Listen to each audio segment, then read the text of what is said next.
Welcome back to the Hip Hop African Podcast. We are doing a special series of episodes that are being recorded live with African Studies students from Howard University and George Washington University.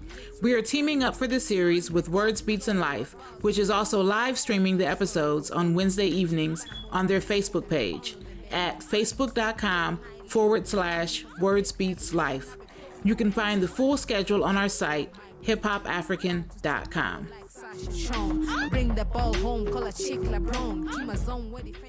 All right, so welcome back. We are here with Sugar, who is joining us all the way from Nairobi. You're in Nairobi right now, right? Yep, right now. Okay, so joining us from Nairobi. So Sugar was born in Nairobi and raised in Kiambu, which we just talked about, which is near Thika, which, you know, is a city I've been to. So you started out singing background vocals and also have done acting, which, you know, was definitely interesting. And then in 2007, you signed a deal with Phoenix Records, did your debut album, Sweet, and then have done so far 3 albums. Now, for the debut album, when did that come out? What year was that? Oh, do I remember? It was probably 2011, 12. Yeah, around that time. Okay. And then Sweet came out in 2015. Sweet 16 came out in 2016. I was supposed to release an album last year, but then you know what happened. So yeah. No, it's been interesting. I did an interview with Octopizzo. Gosh, it was I guess last year now. It would be last year. But it was during the pandemic, and you know, it was like during the time, you know, people were protesting in Nairobi because of the way, you know, the police were just kind of like the brutality forcing the lockdown. It was so bad. It was so bad. Yeah, because you couldn't just, if it's past curfew time and they find you, they don't just ask you, why are you still out? Are you going home? They beat you up for no reason. For no reason, especially in the hood, in the marginalized area, the small villages. It was so bad. It was really bad for no reason at all, because most of the time you find they want bribes. And instead of telling you, can I have a bribe? Because people record them nowadays. So they tend to mistreat you to send you the code. And if you don't get the code, they beat you up. That's how they do it. So have things gotten better? Like have schools and everything opened back up, and have things kind of gotten better in terms of for artists and stuff? Well, schools have opened. For artists, not really, because most of our money comes from clubs. Because we can't say we make a lot of money from sales in Kenya. It's not that kind of industry yet, but it's getting there. There's a lot of streaming going on, which is okay, but then the share between the publishers and the artists is not really. They're trying. I will say that they're trying, but in terms of shows, it's coming up slowly, because government has banned public meetings and public gatherings. And public gatherings means that's where the shows happen. But people are still doing shows anyway. But then in sometime last year, there's a group that did a show, and there's a kid who ended up being beaten to death. So guys are scared of doing shows now, because it's just a crazy dynamic. Because what happened is that I don't know what happened. These bouncers got this kid from the VIP area, and it was a festival. So a lot of artists are performing. It was hip hop, whatever kind of artists guys are performing. So while the show is going on, this guy was gotten from the VIP. Apparently, he was drunk and disorderly, which I don't think was the case. The bouncers got him outside and started beating him up. And they didn't realize, when they saw him passed out, they continued beating him up. And he sustained injuries that ended up killing him. And this boy was just, I think, 17 or 18. Was a young boy. So guys are scared of doing shows because of what happened after that. But I don't know what happened to the organizers. I don't know if they compensated the family. I have no idea. But guys are just scared of doing shows like that. So it's a bit slow, but it's getting better. Now, Guys are is there finding a ways. mandatory mask? Man, do you have to wear masks everywhere? Yes, everywhere. You have to wear a mask everywhere. You have to sanitize before you enter a supermarket, a school, anywhere in public. You have to wear a mask all the time, everywhere. It's a must. Okay. So I'm Crazy. I'm gonna move on kwa sababu I'm asking, us in Tanzania tuna matatizo kwa sababu, hakuna mask mandates. Basi. Nothing. Guys Yeah, are just umesikia, it's very bad. It's it's very bad, and then your shows are still going on. Actually, our artists are doing shows in Tanzania. I know, That's how I know. guys are making money. For us, you can do shows, you can do big concerts, Yeah, whatever you want to whatever. ask, whatever. No COVID restrictions whatsoever. Like, Oh, in Tanzania. there's no COVID in Tanzania. Hakuna COVID. Nah, nothing. Can you imagine, even in a supermarket, there was a time they would limit how many people in the shop at a time. So you'd Uh-huh. find a queue Yeah. outside. So guys are like, no, distance, and then like only four of you can come at a time. Then when four guys leave, four guys, it was crazy. But Mm. right now it's eased up a bit. Guys are a bit relaxed. But Okay. yeah, yeah. Guys are also tired of this whole thing because it's affecting a lot of businesses. It's just Mhm. no one saw this coming. Yeah. Obviously, insurances are not covering your business because of COVID losses, and what can we do? Yeah. Nothing. Yeah. No, it's definitely, I think globally, the effect on artists has been really, really tough, especially for artists that, because like you said, I mean, I think now the reality is artists don't make a lot of money on sales. And I think that's the Mm-mm. same even for the States. I think that, Mm. you don't make a lot of money on sales. No, Performances you don't. and those kinds of things is where you make a lot of That's where the your money. money. And Mm. so COVID has just kind of really messed a lot of stuff up. And That's true. so I know in Nairobi, there has been over the last, I don't know, 5, 6, 7 years, all of this kind of excitement over kind of this what they call new Nairobi, the Nairobi kind of music entertainment renaissance. Like there's a There was a boom. scene, Yes. film, Yes. all of these things, Yes. like Nairobi is happening, like in East Africa, like Yes. Nairobi is the place to be.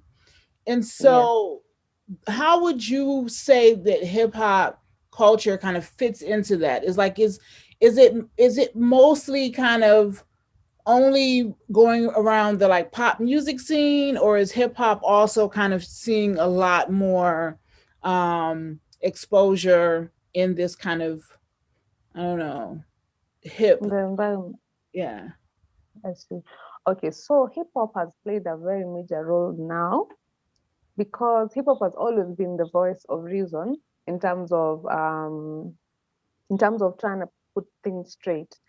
Hip Mm-hmm. hop was the first genre of music in Kenya to call out politicians.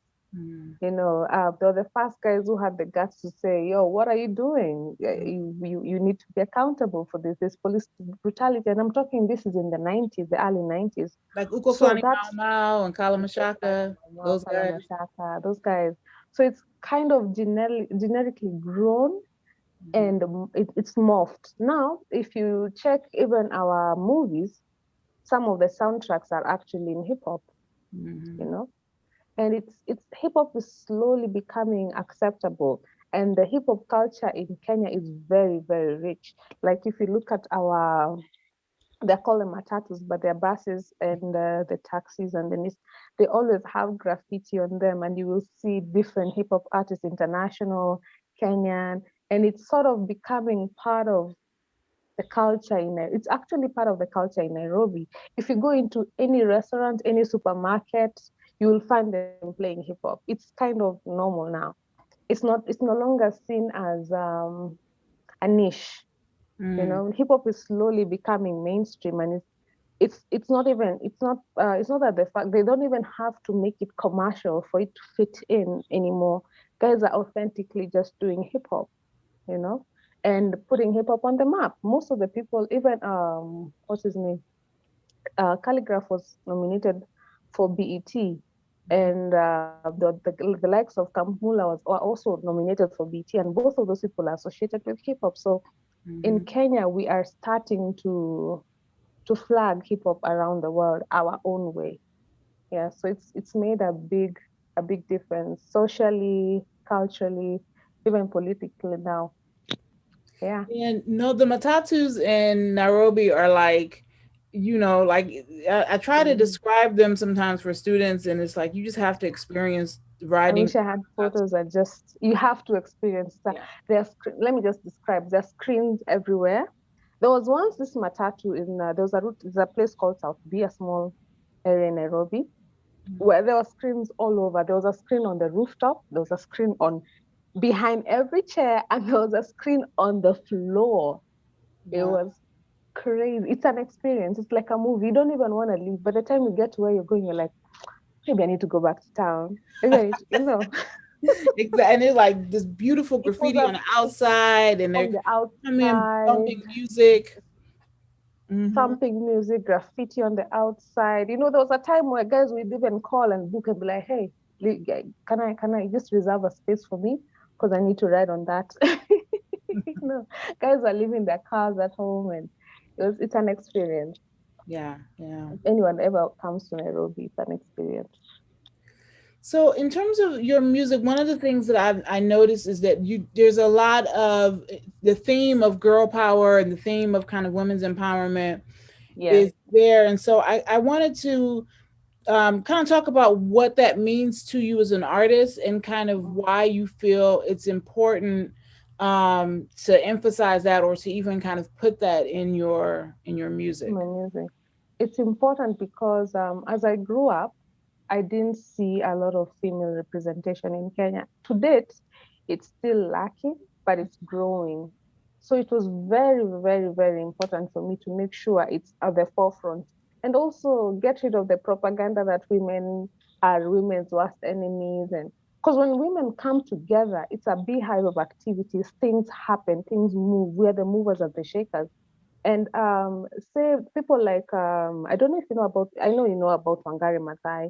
Hmm. Wangari Maathai is an activist, a political activist, and she was actually a, a, a Nobel Peace Prize laureate. She got that award, and watching her journey is part of why I was so inspired. She came out against a dictator. Our president that time was, you could not tell him anything, and he was about to take over the public park in Nairobi. It's called Uhuru Park, Mm. and he was about to just get rid of it and erect a whole statue of himself and buildings and all that. But she came out and she brought other women, and they came and they went through so much. They were beaten by police every day, and they stayed there. They had a hunger strike for 2 weeks, and things happened. No, this president was untouchable, but things happened. And she was able to make change by just being a woman and bringing other women on board. So using that approach, I try to put it in my music as much as possible, just to tell women we can work together. We should work together. We can work together. And as of now, even the political representation of women in our country is growing. We have the highest number of female governors now than we've Mm. ever had. The first round of election, I think we only had one.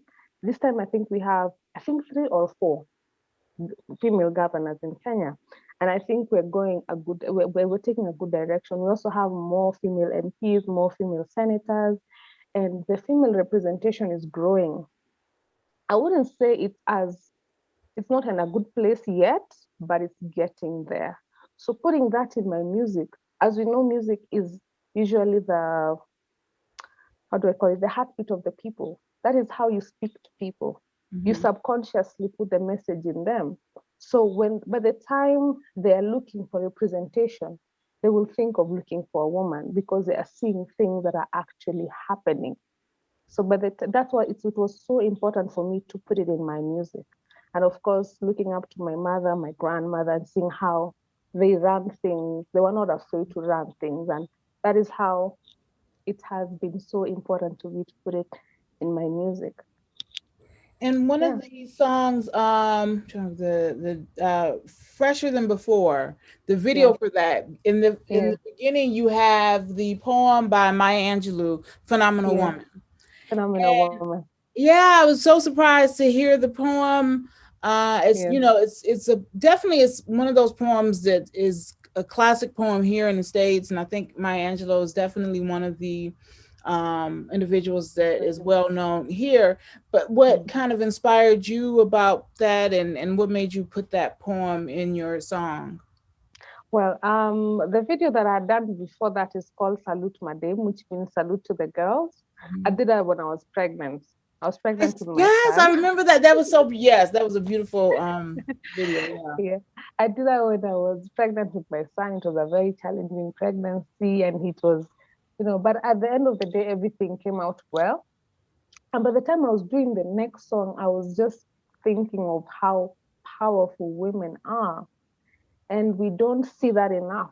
We don't celebrate that enough.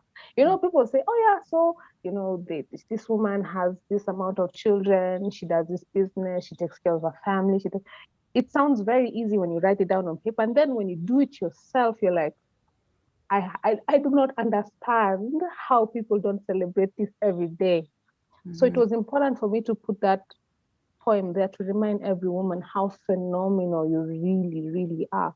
Like it's in your core, it's in every woman's core that the kind of strength we have is unmatched. Not because we are. I don't know. People when people, especially in this country, tend to get it wrong when I say women are powerful. They think I'm talking anti-men. I Mm, am not.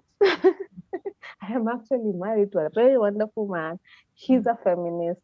He believes in supporting women. And I celebrate people who celebrate women because the women make the world beautiful. Women make the world, progressive. We love to take risks. We love to take care of people. We love to cuddle. We love to care for people. mhm. So that poem was important to remind women who we are. No matter what you see, you are that person inside you. So that's why I put it there. Okay, all right. So I do want to give the students a chance. So if anyone has a question, just kind of do the little hand raise thing, and I will call on you because I have more questions, but I want to just let folks know if you have a question, just kind of go ahead and indicate, and that way I can call on you and know to to turn to you in terms of letting you ask a question. Anyone yet? Questions. Okay, Kate, go ahead. Hi. So I was wondering, I know you touched a little bit on what the music industry in Kenya is like. Yes. Recently, I've been watching interviews with other women artists from Kenya, and they've been saying that there's sort of an accepted artist Mm-hmm. image right now, and there's a certain um, there's a certain brand of music that's more accessible to be mainstream as opposed to maybe up and coming artists who aren't as popular with international festivals, international awards, and whatnot. So I was wondering if you could just describe your introduction into the industry and if you face similar issues in terms of combating those stereotypes and standards of what a Kenyan hip hop artist should be. Yes. Yes. In fact, that thank you for that question. It is very, very alive. That culture is still the same, like right now. It's not that it has changed. It's just that I pushed forward harder. And my entry was very, I don't want to call it strange, but it wasn't accepted. They were like, so why do you want to rap? You should sing, you should sell sex. Um, you should carry this image because that is how our industry is run. It's very male dominated, and most of the gatekeepers are men. So you'll find that most of them want you to cater to them, if you know what I'm saying. And I was not willing to do that. And you will find that there are places that people will not, there are doors that people will not let you enter because you didn't bow, or you didn't um, change your image to fit their criteria. So how I go about it right now is, the best thing that we have right now is the internet. So I'm trying to get straight to my fans so that my fans can push me through into the industry. And it's been working so far. Being consistent and being stubborn to just continue being who you are is what has taken me from being an unknown to somewhat having a name in the industry, especially hip hop, because hip hop was seen as a genre for the lowly and the people who are not really, the people who are in the resistance, the minority. Hip hop was a minority genre. But right now there are even more females in the industry, which is helping the industry grow. And it's been very hard. It's not been easy, but I will and uh, I must carry the flag for women. And that's why my messages are always speaking to women, because if a young girl, like I used to do shows even in high school, so they'll be like, so how is the industry? How is it? I'm like, it is not easy, but you cannot compromise. You cannot afford to compromise your image. You cannot afford to compromise your morals. You cannot afford to compromise your principles. Follow your route and just keep going. Whatever you feel is instinctively right to you is what should drive you to do the most that you want to do in the industry. And hard work is very, very, very, very important. I can't stress that enough. Because in this industry, a lot of people look for shortcuts. And there are shortcuts are there, but if you start giving sexual favors, for example, is that you'll have to do that consistently. And I was not willing to go that way. And that is a lot of that is happening in the industry. Even you'd find most artists can't afford to do to do albums or to even pay for studio time. So you'd find the producer would harass them and have them sleep with him so that she gets studio times and whatever, but it never takes you far, because you'll get to another stop, and then you find another stop gap, and then you'll find another challenge at every stage. So what I encourage women to do is find another source of income, make your money, do your music, but know why you're doing the music, have a purpose and have a drive. And that is how I've been able to do it so far. I hope that answers your question. Okay, Bonsu. Yeah, can you guys hear me? Yes.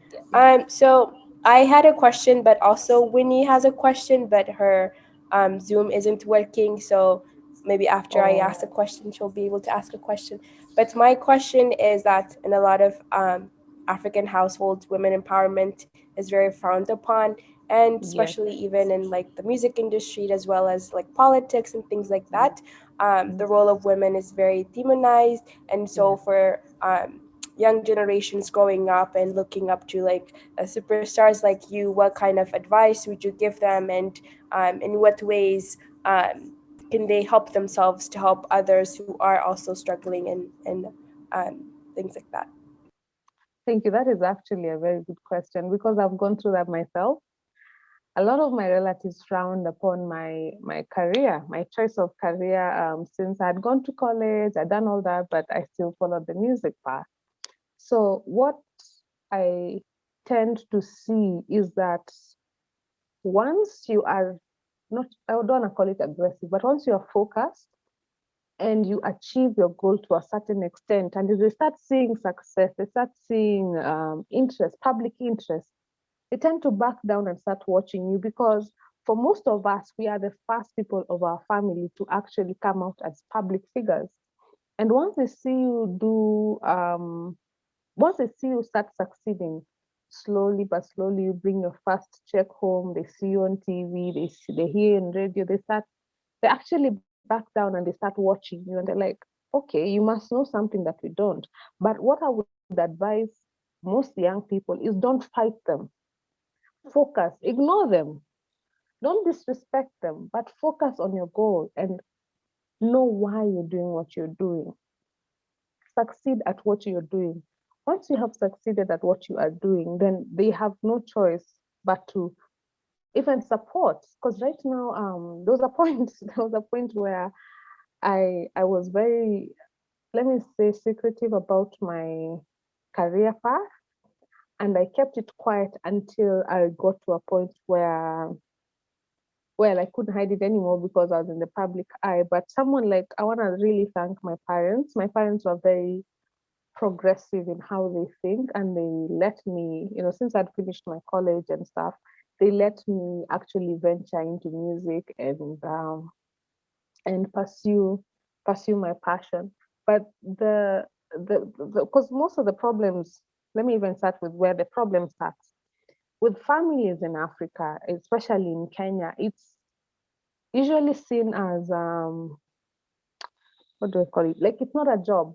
It seems like, it looks like you just entertaining people, and they think you are not intelligent. They think it's senseless. They think it has no purpose.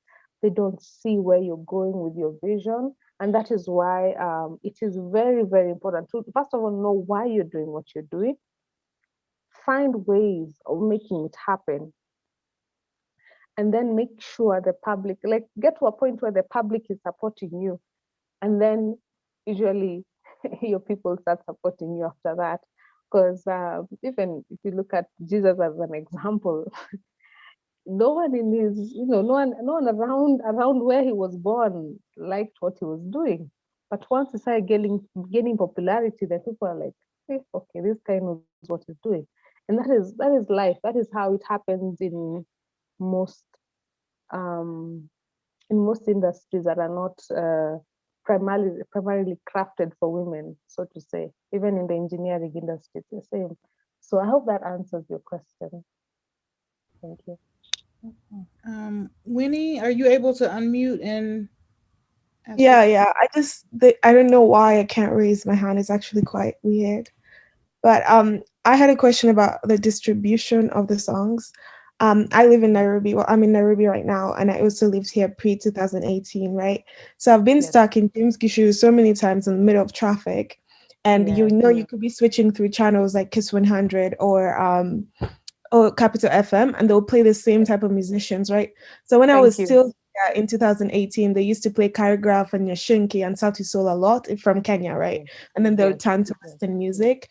And now they play a lot of like Kahush and Chris Kaiga and those type of people. And Karun doesn't even get that much airtime. And she's Remember, amazing. Karun from Kampmula, yeah. And I used to go to even Nairobi Thrift Social, and I used to be so surprised by the artists that were there that just never got airtime or never got radio time, I guess. So I never really discovered them. So I guess my question is, and I think I've always had it, is how do they decide who to distribute? And I mean, what do the labels have What's to the do? criteria? Yeah, I guess that's my question. Thank you. That's a very, very good question. And I have definitely, like you're saying, I've experienced that myself. Again, what I've come to notice in our industry is that we have gatekeepers, and I feel, I may be wrong, but I feel like our radio industry is very lazy. There was a point where they wanted to discover talent. They wanted to know who is what's a fresh new talent, the fresh new talent. Like you said, even when you go for festivals and when you go for these small shows like thrift social, like you mentioned, you find amazing artists, and you're like, why is this person not on my radio? And you'll find that the problem usually is between the person who receives the music and the person who plays the music. Usually you find they'll give the presenter, like say, I will go on radio, I will give a presenter my music, but the person who is programming the shows is the producer. Most of the time you find the producer is not vested in the industry. They don't care who is out there. They're usually there for a job. You understand where I'm coming from? They're just there for a paycheck. And most of the time, we find someone is not passionate about what they do. So they don't go on the ground, they don't go looking for new talent. And you would even find that these artists will send music to these people. Like you will go for shows. Like for example, this has happened to me a lot. I've gone for shows. Like I last year, was it last year? But one, I had the privilege of opening for Rick Ross when he came to Kenya.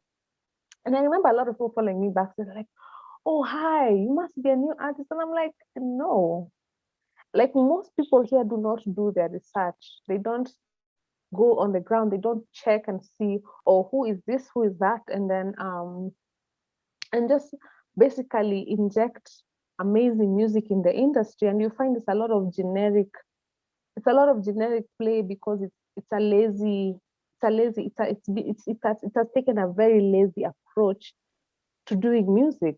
And the other thing is that what used to happen back in the day for the new artists to be discovered, you'd find that DJs used to actually go on the ground, and DJs would get music from their local artists. And you see, like in the matatu industry, let me bring that back to the conversation. In the matatu industry, how it has also another thing it has also contributed into hip hop is that you'll find this matatus used to have DJs. Like they don't have DJs physically in the matatu, but they used to collect music from their area.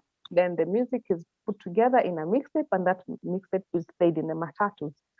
And that is actually another way artists find airplay. But you'll find those DJs would get someone on radio would be like, "I had this music in the matatu, and I wonder who this new artist is." And that is not happening anymore. A lot of people are not networking is not happening, and that there's a lot of cartelism. Let's even say that there's a lot of cartelism, and mostly you'll find labels in Kenya. There's how do I put this? There's no specific structure as to say labels in Kenya. And if you want to get played, you pay for play. That's another thing that happens in Kenya. And you would even pay for the play and get played for a week, but you're not on the official playlist. But if you want to be in the official playlist, there's a certain amount of money you have to pay again. And at this particular point, if you think about it as an artist, it doesn't make sense because you're not making any money anyway. So you end up just, you know, having to use the internet. Like right now, like what I was saying earlier, what I'm trying to do different is just get straight to my fans using my internet and using my social networks, because that is the only way that artists are finding ways. That's why Akina Kaiga right now are getting airplay as opposed to Akina just Nyashinskis and the calligraphs of now. So I hope that answers your question. It does. Thank you. I also had another one. Sorry. Yes, no So for problem. example, with Kahush and Chris Kaiga, I actually Yes. went to school with Kahush and Karun. So they both came from Brookhouse, yeah. And Yes. when I was actually Karun graduated when I was really young, and it was just Yes. like Brookhouse offered this thing where you could only study music, right? Like that's your thing. Like you just go there and all you do is study music. So at the time, like they were just producing such beautiful music on and on and on. But now I notice like the music coming out in the hip hop industry is becoming sort of American, like that Kenyan sound that was there beforehand is disappearing. And I was wondering if you also noticed that and why exactly that is. Well, again, you see your previous what you noticed earlier, what you said, your answers in that question when you said about they're playing a few, let's say 3, 4 Kenyan artists, and then they go back to playing international artists. So Kenyans started thinking, okay, well, you want to play international music, then let's try and imitate international music. Because sometimes when you're doing something that is so authentic and so uniquely you, people don't understand. We are actually a culture of followers, which is a shame. We're a culture of followers rather than a culture of trendsetters. We have our own sound, but no one wants to endorse it. And that the lack of endorsement is what is making people back down. Like the likes of Karun, like Karun is amazing. Like there's not there's so many Karuns in the industry that you'll never hear about because of the frustrations you go through. You go through so much. By the time your song is even played on radio, you're done. And you'll find a lot of, say, parents at that particular point will be like, so you have put in this and this and this amount of money at this particular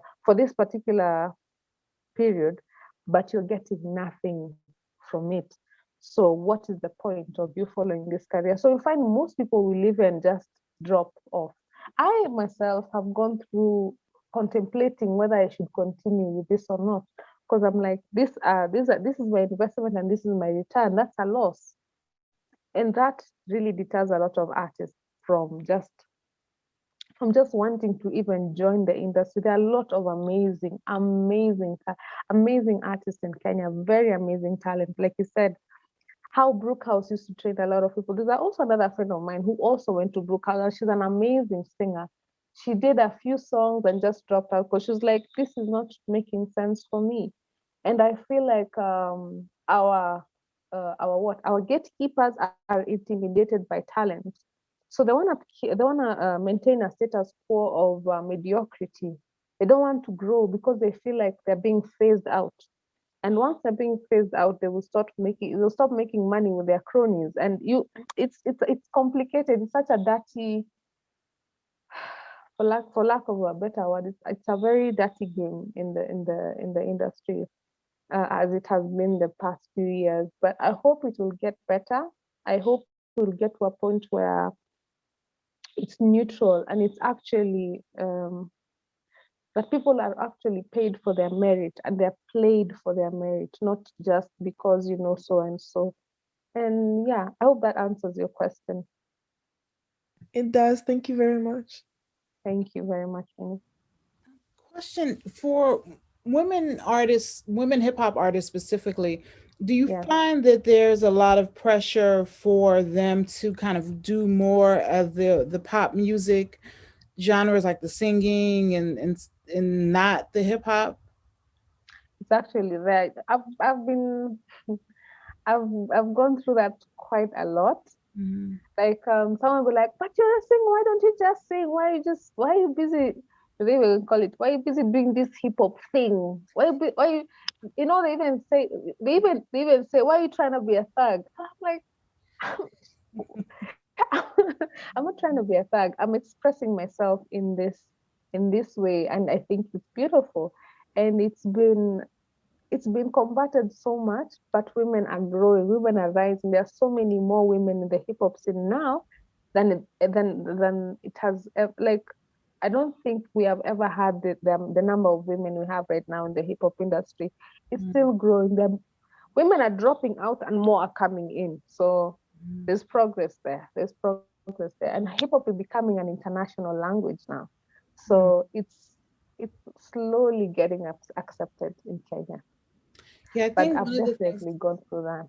you mentioning women kind of leaving, coming and going. I think one of the things I've noticed throughout Africa, well, really throughout the world, when you look at women artists, and even when you like look in the States, that the women, there are often more social pressures put on them. So when they get married, when they have children, there are all of these social pressures that women just often end up leaving the industry because they find it's too hard. They find, labels don't want to invest in them because they think that, they're not going to get a return on their investment.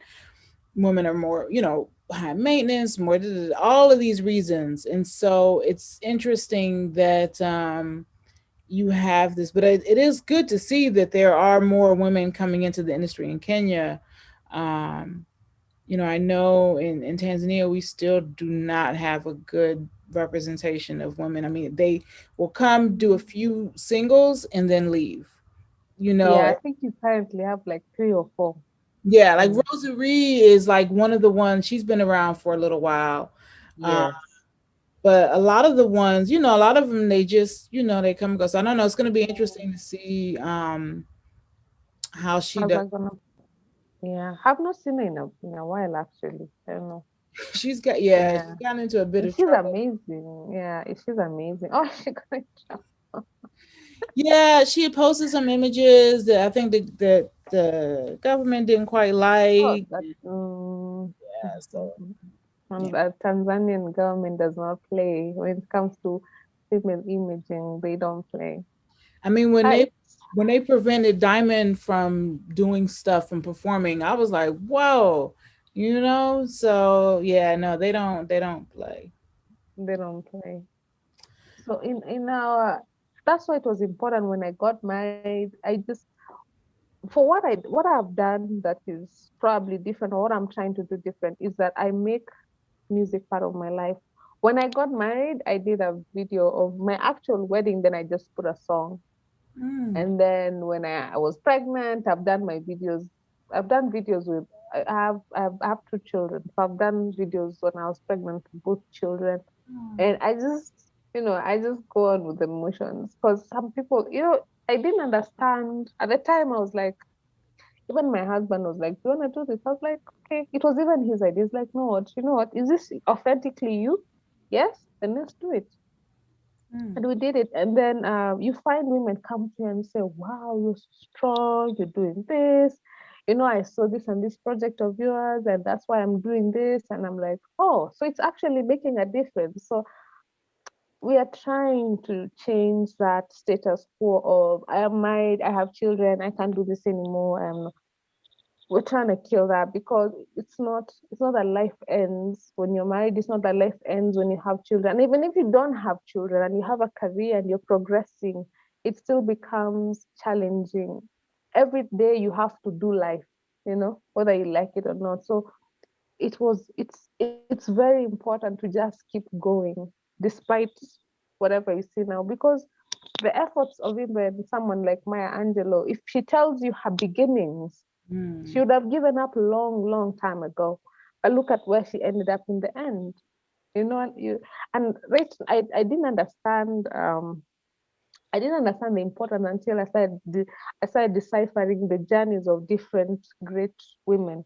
And then you're like, it's not about the beginning, it's about the end, it's about the now. You are building your story now, so that in the future, in the 20 years to come, someone will look and say, that one did that, so I'm gonna do the same. Or I'm gonna even do better. I'm gonna surpass that, and I'm gonna surpass where this woman has come to, or this woman has come from. If she can do that, I can do that too. So that is my attitude right now. It's not been easy. It's not like I'm perfect and I don't feel like I wanna, just throw away the towel and be like, I'm done. But Yeah. it's important to keep consistent, especially now I have a daughter. It's like she's looking up to me. She's like, "Mommy, you're the best rapper." I'm like, "Oh no, I can't let her down. I Mm-hmm. can't." She's looking up to me, and it's not just her; it's many women. And you never know who you're inspiring. You never know who's watching. You have no idea until you are done. So until my chapter is done, I'm just gonna keep going for Yeah. the women. Well, I definitely want to, thank you for coming in because what time is it there? Like 1 a.m. now? So it's 2 a.m. 2 a.m. Oof, okay. Yeah. So I definitely want to thank you for, coming on. And, I'm definitely happy to meet you and that, I was introduced to your work. So yeah, thanks for coming on. Thank you so much for having me. I've been wanting to have this kind of conversation for so many years. This is something I've always wanted to do. Mhm. And it's a prayer answered. It's a dream come true. I'm so happy to have this platform. I'm very, very grateful. Thank Well, you. no, I think yeah, because our show we try to definitely have kind of deeper discussions and yeah. So when I really kind of sat and really looked at your music, I said, no, no, there's messages, that are here that yeah, I wanted to get a chance to talk to you about. So I'm glad we I hope one day you get to see the movie I featured in. It's about child trafficking. ah, So yeah, we're trying to see how we're gonna make it, distribute it worldwide. But yeah, so okay. yeah, we're doing more. We're trying. So Oh, hopefully, yeah. well, thank you. We're definitely gonna have your social media handles and everything in the show notes so folks can find your work. And yeah, and get in touch and reach out. Thank you so much for having me. I really had a great time. I had a great conversation. I really appreciate you. Thank you to everyone from Howard and George Washington University. I'm very humbled to be here today. Thank you.